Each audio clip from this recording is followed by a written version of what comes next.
So let me take an example and discuss that how these four models of synchronous and asynchronous computation can be used to solve a particular problem in four different ways. So let us suppose that we have an array of integers of size 10, as simple as that. Now if I ask you that you need to perform two tasks on this array. The first task is to compute the sum of all the numbers in this array, and the second task is to compute the multiplication of all the numbers in this array.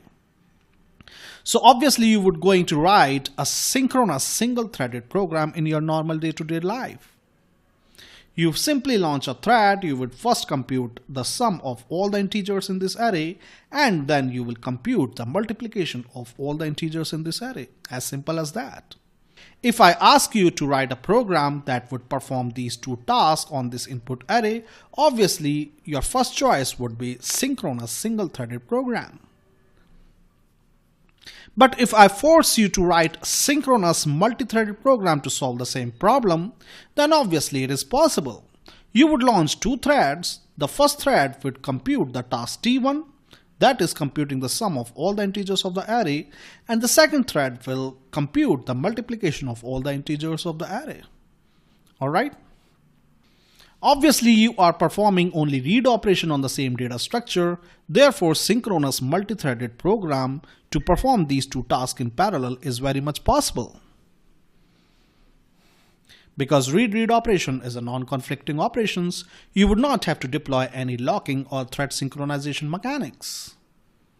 But now if I were to ask you to write an asynchronous single-threaded program to compute task 1 and task 2, then you would write a program and compute the sum and multiplication by executing each task in small cycles.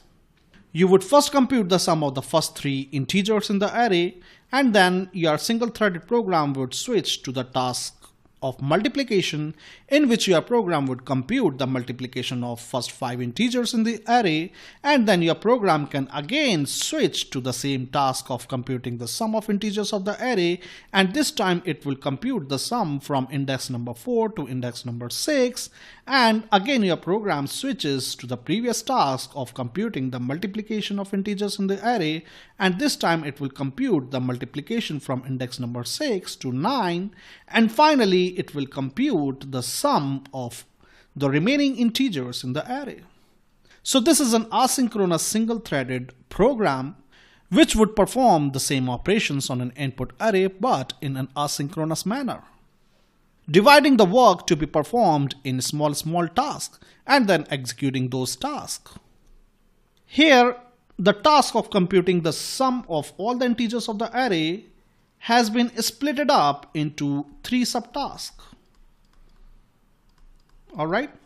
So in asynchronous programming, if the task is big enough that it would take a considerable amount of time, then we choose to split this single task into subtasks. Here this is the subtask of computing the sum of integers of the array from index location 0 to 3. And this is another subtask. So a task of computing the sum of all integers of the array has been divided into 3 subtasks. And the same is true for multiplication as well. However, if the task is small enough that it would not take much time to compute, then in asynchronous single-threaded model, we compute that task in a single shot. There is no need to divide that task into subtasks. And finally, if I were to ask you to write an asynchronous single-threaded program to compute the task 1 and task 2 on the same input array, then you will launch 2 independent threads. The first thread will use asynchronous single-threaded model design to compute the sum of all the integers of the array, whereas the thread 2 will again use asynchronous single-threaded model design to compute the multiplication of all the integers of the array. But since these are 2 different threads which are executing, therefore we call it as asynchronous multi-threaded design. So I hope now it is clear to you how to differentiate between these four models of computation. But still, I believe things would not be crystal clear until or unless you write a program and see the things in action. So from the next section of this course, we will going to develop a library using which we can divide a work to be performed into individual tasks, and then we can execute those tasks in the same fashion as I have discussed in this slide.